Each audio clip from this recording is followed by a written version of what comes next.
Et cette mise au point de l'armée congolaise suite au communiqué de l'AFC M23 affirmant avoir repoussé une attaque des FARDC et des Wazalendo à Goma le 12 avril dernier.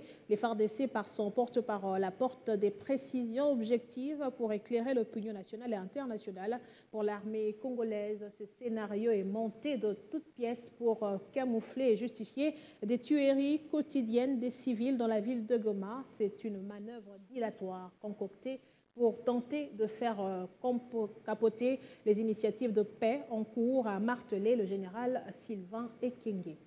Un communiqué infondé et dépourvu de toute logique a été rendu public par l'AFC M23 soutenu par le Rwanda. La communication accuse les forces armées de la République démocratique du Congo d'avoir monté la nuit du 11 au 12 avril 2025 une attaque contre la ville de Goma. À ce sujet, les forces armées de la République démocratique du Congo tiennent à donner des précisions objectivement vérifiables suivantes à l'opinion nationale et internationale. 1. Au nord de la province, leur première position se trouve à plus de 300 km de la ville de Goma, dans le territoire de Lubero, au grand nord de cette province. 2. À l'ouest de Goma, les forces armées de la République démocratique du Congo sont en pleine défensive dans le territoire de Walikale.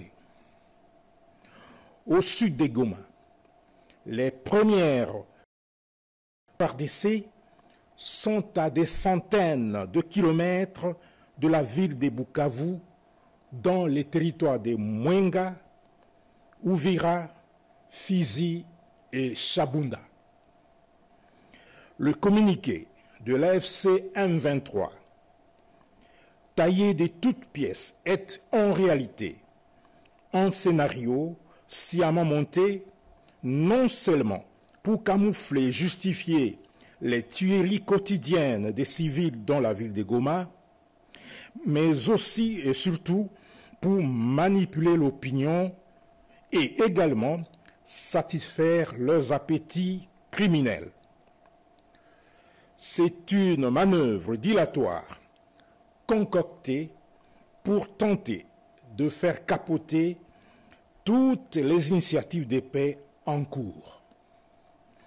Les forces armées de la République démocratique du Congo, tout en demeurant vigilantes et respectueuses des droits de la guerre, restent attachées aux engagements souscrits par la haute hiérarchie pour le retour d'une paix définitive dans l'est de la République démocratique du Congo et dans la sous-région.